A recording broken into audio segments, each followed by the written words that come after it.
हरिः ओम्। श्रीमद् वाल्मीकि रामायणे अयोध्याकाण्डे 89तमः सर्गः। भरत का सेना सहित गंगा पार करके भरद्वाज के आश्रम पर जाना। व्युष्य रात्रिं तु तत्रैव गंगाकूले स राघवः काल्यमुत्थाय शत्रुघ्नमिदमवचनमब्रवीत्। श्रृंगवेरपुर में ही गंगा के तट पर रात्रि बिताकर रघुकुल नंदन भरत प्रातः काल उठे और शत्रुघ्न से इस प्रकार बोले। शत्रुघ्नोत्तिष्ठ किं शेषे निषादाधिपतिं गुहं शीघ्रमानय भद्रन्ते तारयिष्यति वाहिनीं। शत्रुघ्न उठो, क्या सो रहे हो? तुम्हारा कल्याण हो, तुम निषाद राज गुह को शीघ्र बुला लाओ, वही हमें गंगा के पार उतारेगा। जागर्मिनाहं स्वपिमि तथैवार्यं विचिन्तयन् इत्येवमब्रवीद् भ्राता शत्रुघ्नो विप्रचोदितः।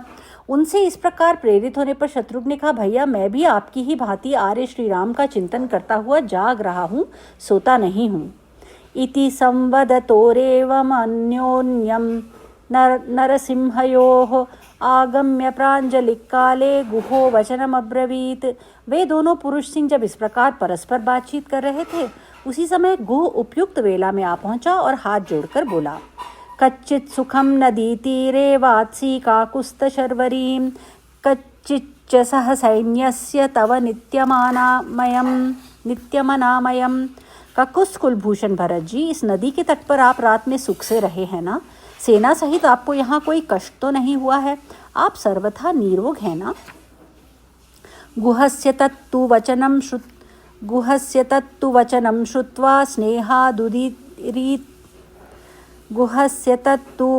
श्रुत्वा स्नेहादुदीरितं रामस्यानुवशो वाक्यं भरतोपीदमब्रवीत्। गुह के स्नेहपूर्वक कहे गए इस वचन को सुनकर श्री राम के अधीन रहने वाले भरत ने यूं कहा।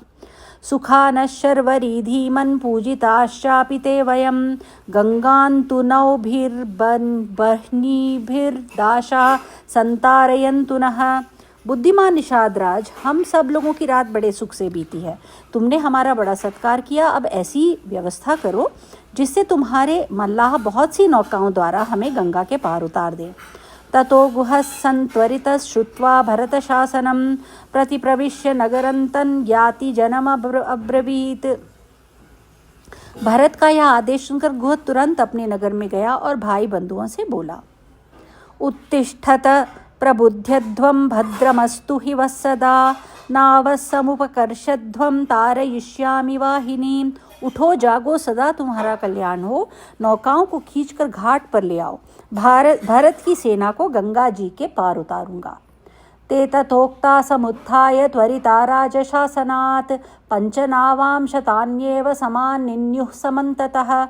गुह के इस प्रकार कहने पर अपने राजा की आज्ञा से सभी मल्लाह शीघ्र ही उठ खड़े हुए और चारों ओर से 500 नौकाएं एकत्र कर लाए। अन्या स्वस्तिक विज्ञेया महाघंटाधरावराः शोभमाना पताकिन्यो युक्तवाहा सुसंहताः। इन सब के अतिरिक्त कुछ स्वस्तिक नाम से प्रसिद्ध नौकाएं थीं जो स्वस्तिक के चिन्हों से अलंकृत होने के कारण उन्हीं चिन्हों से पहचानी जाती थी। उन पर ऐसी पताकाएं फहरा रही थी जिनसे बड़ी बड़ी घंटियां लटक रही थीं। स्वर्ण आदि के बने हुए चित्रों से उन नौकाओं की विशेष शोभा हो रही थी। उनमें नौका खेने के लिए बहुत से डांड लगे हुए थे तथा चतुर नाविक उन्हें चलाने के लिए तैयार बैठे थे। वे सभी नौकाएं बड़ी मजबूत बनी थीं। ततः स्वस्तिक विज्ञेयां पाण्डुकम्बल संवृतां सनन्दिघोषां कल्याणीं गुहो नावमुपाहरत। उन्हीं में से एक कल्याणमयी नाव गुह स्वयं लेकर आया जिसमें श्वेत कालीन बिछे हुए थे तथा उस स्वस्तिक नाम वाली नाव पर मांगलिक शब्द हो रहा था। तामारुरोह भरत शत्रुघ्नश्च महाबलः कौसल्या च सुमित्रा च याश्चान्या राजयोषितः पुरोहितश्च तत्पूर्वं गुरवो ब्राह्मणाश्च ये अनन्तरं राजदारास्तथैव शकटापणाः। उस पर सबसे पहले पुरोहित, गुरु और ब्राह्मण बैठे। तत्पश्चात उस पर भरत, महाबली, शत्रुघ्न, कौसल्या, सुमित्रा, कैकेयी तथा राजा दशरथ की जो अन्य रानियां थीं वे सब सवार हुईं। तदनंतर राज परिवार की दूसरी स्त्रियां बैठीं। गाड़ियां तथा क्रय विक्रय की सामग्रियां दूसरी दूसरी नावों पर लादी गईं। आवासमाधिपयतां तीर्थं चाप्यवगाहतां भाण्डानि च ददानानां घोषस्तु दिवमस्पृशत्।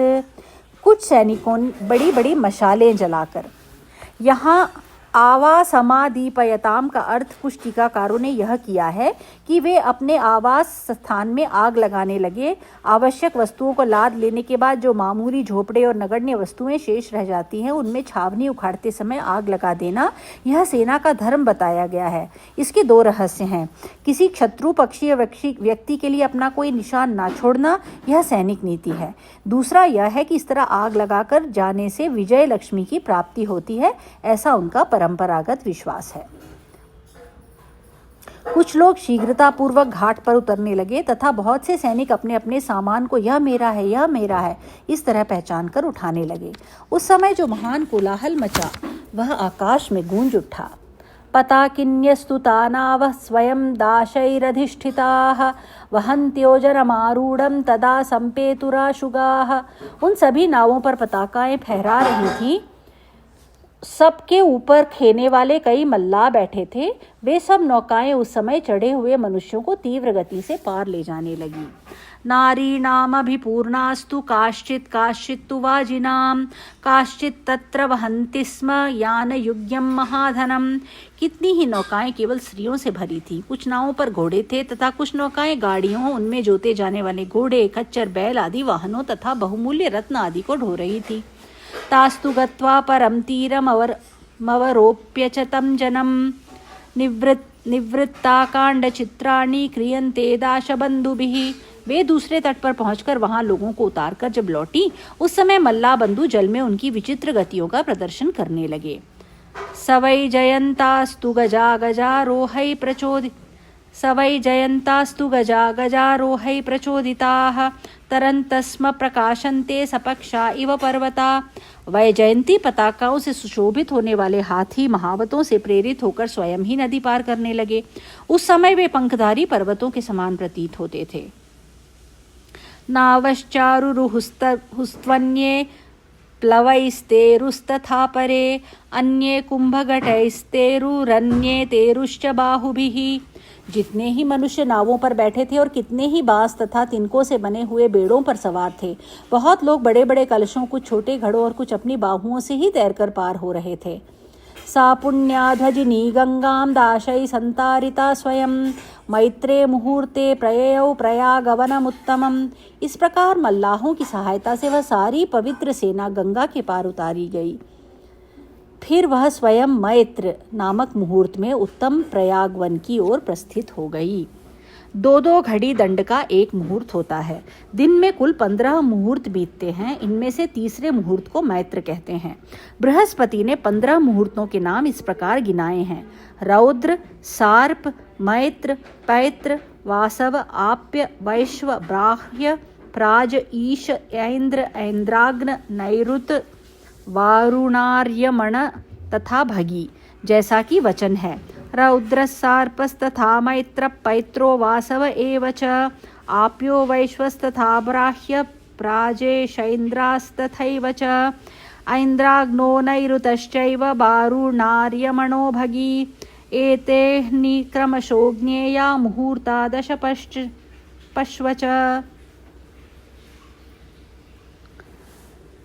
दशपञ्च च। आश्वासयित्वा च चमूं महात्मा निवेशयित्वा च यथोपजोषं द्रष्टुं भरद्वाजं ऋषि प्रवर्य मुक्त्विक् सदस्यैर्भरत प्रतस्थे। वहां पहुंचकर महात्मा भरत सेना को सुख पूर्वक विश्राम की आज्ञा दे उसे प्रयाग वन में ठहराकर स्वयं ऋत्विजों तथा राजसभा के सदस्यों के साथ ऋषि श्रेष्ठ भरद्वाज का दर्शन करने के लिए गए। सब्राह्मणस्याश्रममभ्युपेत्य महात्मनो देव पुरोहितस्य तदर्श रम्योटज वृक्षदेशं महद्वनं विप्रवरस्य रम्यम। देव पुरोहित महात्मा ब्राह्मण भरद्वाज मुनि के आश्रम पर पहुंचकर भरत ने उन विप्र शिरोमणि के रमणीय एवं विशाल वन को देखा जो मनोहर पर्णशालाओं तथा वृक्षावलियों से सुशोभित था। इत्यार्षे श्रीमद् रामायणे वाल्मीकि आदि काव्ये अयोध्याकाण्डे 89तमः सर्गः। नवतितमः सर्गः। भरत और भरद्वाज मुनि की भेंट एवं बातचीत तथा मुनि का अपने आश्रम पर ही ठहरने का आदेश देना। भरद्वाजाश्रमं गत्वा क्रोशादेव नरर्षभः जनं सर्वमवस्थाप्य जगामसह मन्त्रिभिः पद्भ्यामेव तु धर्मज्ञो न्यस्तक्षस्त्रपरिच्छदः वसानो वाससी क्षौमे पुरोधाय पुरोहितम्। धर्म के ज्ञाता नरश्रेष्ठ भरत ने भरद्वाज आश्रम के पास पहुंचकर अपने साथ के सब लोगों को आश्रम से एक कोस इधर ही ठहरा दिया था और अपने भी अस्त्र शस्त्र तथा राजोचित वस्त्र उतार कर वहीं रख दिए थे। केवल 2 रेशमी वस्त्र धारण करके पुरोहित को आगे किए वे मंत्रियों के साथ पैदल ही वहां गए। ततः संदर्शने तस्य भरद्वाजस्य राघवः मंत्रिणस्तानवस्थाप्य जगामानुपुरोहितम्। आश्रम में प्रवेश करके जहां दूर से ही मुनिवर भरद्वाज का दर्शन होने लगा, वहीं उन्होंने उन मंत्रियों को खड़ा कर दिया और पुरोहित वशिष्ठी को आगे करके वे पीछे पीछे ऋषि के पास गए। वसिष्ठमथ दृष्ट्वैव भरद्वाजो महातपाः संचचालासनात्तूर्णं शिष्यानर्घ्यमिति ब्रुवन्। महर्षि वशिष्ठ को देखते ही महातपस्वी भरद्वाज आसन से उठ खड़े हुए और शिष्यों से शीघ्रता पूर्वक अर्घ्य ले आने को कहा। समागम्य वसिष्ठेन भरतेनाभिवादितः अबुध्यत महातेजा सुतं दशरथस्य तम्। फिर वे वशिष्ठ से मिले। तत्पश्चात भरत ने उनके चरणों में प्रणाम किया।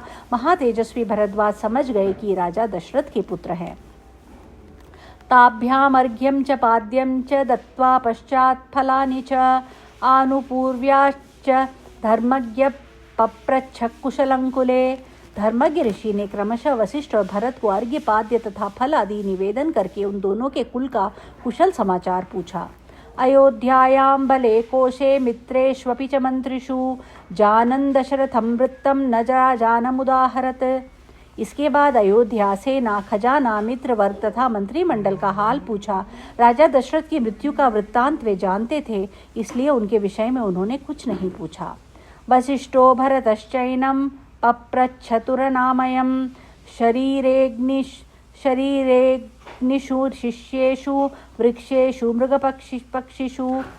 वशिष्ठ और भरत ने भी महर्षि के शरीर, अग्निहोत्र, शिष्य वर्ग, पेड़ पत्ते तथा मृग पक्षी आदि का कुशल समाचार पूछा। तथेतु प्रतिज्ञाय भरद्वाजो महायशाः भरतं प्रत्युवाचेदं राघवस्नेहबंधनात्। महायशस्वी भरद्वाज सब ठीक है ऐसा कहकर श्री राम के प्रति स्नेह होने के कारण भरत से इस प्रकार बोले। किमिहागमने कार्यं तव राज्यं प्रशासतः एतदाचक्ष्व सर्वं मे नहि मे शुध्यते मनः। तुम तो राज्य कर रहे हो ना, तुम्हें यहाँ आने की क्या आवश्यकता पड़ गई? यह सब मुझे बताओ, क्योंकि मेरा मन तुम्हारी ओर से शुद्ध नहीं हो रहा है, मेरा विश्वास तुम पर नहीं जमता है। सुषुवेयममित्रघ्नं कौसल्यानन्दवर्धनं भ्रात्रा सहसभार्यो यश्चिरं प्रव्राजितो वनं नियुक्तस्त्रीनिमित्तेन पित्रा योऽसौ महायशाः वनवासी भवेतिह समा किल 14 कच्चिन्नतस्या पापस्य पापं कर्तुमिहेच्छसि अकंटकं भोक्तुमना राज्यं तस्यानुजस्य च। जो शत्रुओं का नाश करने वाला है, जिस आनंदवर्धक पुत्र को कौसल्या ने जन्म दिया है तथा तुम्हारे पिता ने स्त्री के कारण जिस महायशस्वी पुत्र को 14 वर्षों तक वन में रहने की आज्ञा देकर उसे भाई और पत्नी के साथ दीर्घ काल के लिए वन में भेज दिया है, उस निरपराध श्री राम और उसके छोटे भाई लक्ष्मण का तुम अकंटक राज्य भोगने की इच्छा से कोई अनिष्ट तो नहीं करना चाहते हो। एवं मुक्तो भरद्वाजं भरत प्रत्युवाचः पर्यश्रुनयनो दुःखाद्वाचा संसज्जमानया। भरद्वाज जी के ऐसा कहने पर दुख के कारण भरत की आंखें डबडबा आईं। वे लड़खड़ाती हुई वाणी में उनसे इस प्रकार बोले। हतोस्मि यदि मामेवं भगवानपि मन्यते मत्तो न दोषमाशंके मैवं मामनुषाधिहि। भगवान, यदि आप पूज्यपाद महर्षि भी मुझे ऐसा समझते हैं तब तो मैं हर तरह से मारा गया। यह मैं निश्चित रूप से जानता हूँ कि श्री राम के वनवास में मेरी ओर से कोई अपराध नहीं हुआ है, अतः आप मुझसे ऐसी कठोर बात ना कहें। न चैतदिष्टं माता मे यदवोचन्मदन्तरे नाहमेते न तुष्टश्च न तद्वचनमाददे। मेरी आड़ लेकर मेरी माता ने जो कुछ कहा या किया है यह मुझे अभीष्ट नहीं है। मैं इससे संतुष्ट नहीं हूँ और न माता की उस बात को स्वीकार ही करता हूँ। अहंतु तं नरव्याघ्रमुपायत प्रसादकः प्रतिनेतुमयोध्यायां पादौ चास्याभिवंदितुं। मैं तो उन पुरुष सिंह श्री राम को प्रसन्न करके अयोध्या में लौटा लाने और उनके चरणों की वंदना करने के लिए जा रहा हूँ। तम्मामेवं गतं मत्वा प्रसादं कर्तुमर्हसि शंसते भगवन् राम कसम प्रतिमहीपतिः। उसी उद्देश्य से मैं यहाँ आया हूँ, ऐसा समझकर आपको मुझ पर कृपा करनी चाहिए। भगवान आप मुझे बताइए कि इस समय महाराज श्री राम कहाँ हैं। वसिष्ठादिभिर्ऋत्विग्भर्याचितो भगवान् सतः उवाच तं भरद्वाज प्रसादात् भरतं वचः। इसके बाद वशिष्ठ आदि ऋत्विजों ने भी यह प्रार्थना की कि भरत का कोई अपराध नहीं है, आप इन पर प्रसन्न हो। तब भगवान भरद्वाज ने प्रसन्न होकर भरत से कहा, त्वय्येतत् पुरुषव्याघ्रयुक्तं राघव वंशजे गुरुवृत्तिर्दमश्चैव साधूनां चानुयायिता। पुरुष सिंह, तुम रघुकुल में उत्पन्न हुए हो, तुम में गुरुजनों की सेवा, इंद्रिय संयम तथा श्रेष्ठ पुरुषों के अनुसरण का भाव होना उचित ही है। जाने चैतन्मनस्थं ते दृढ़ीकरणमस्त्विति अपृच्छं त्वां तवार्त्यर्थं कीर्ति समभिवर्धयन्। तुम्हारे मन में जो बात है उसे मैं जानता हूँ, तथापि मैंने इसलिए पूछा है कि तुम्हारा यह भाव और भी दृढ़ हो जाए तथा तुम्हारी कीर्ति का अधिकाधिक विस्तार हो। जाने न रामं धर्मज्ञं ससीतं सह लक्ष्मणं अयं वसति ते भ्राता चित्रकूटे महागिरौ। मैं सीता और लक्ष्मण सहित धर्मज्ञ श्री राम का पता जानता हूँ। ये तुम्हारे भ्राता श्री रामचंद्र महापर्वत चित्रकूट पर निवास करते हैं। श्वस्तु गन्तासि तं देशं वसाद्य सह मन्त्रिभिः एतं मे कुरु सुप्राज्ञ कामं कामार्थकोविद। अब कल तुम उस स्थान की यात्रा करना, आज अपने मंत्रियों के साथ इस आश्रम में ही रहो। महाबुद्धिमान भरत, तुम मेरी इस अभीष्ट वस्तु को देने में समर्थ हो, अतः मेरी यह अभिलाषा पूर्ण करो। ततस्तथेत्येवमुदारदर्शनः प्रतीतरूपो भरतोऽब्रवीद वचः चकार बुद्धिं च तदाश्रमे तदा निशानिवासाय नराधिपात्मजः। तब जिनके स्वरूप एवं स्वभाव का परिचय मिल गया था, उन उदार दृष्टि वाले भरत ने तथास्तु कहकर मुनि की आज्ञा शिरोधार्य की तथा उन राजकुमार ने उस समय रात को उस आश्रम में ही निवास करने का विचार किया। इत्यार्षे श्रीमद् रामायणे वाल्मीकि आदि काव्ये अयोध्या कांडे 90तमः सर्गः। इस प्रकार श्री वाल्मीकि निर्मित आर्ष रामायण आदि काव्य के अयोध्या कांड में 90वां सर्ग पूरा हुआ। हरि ओम।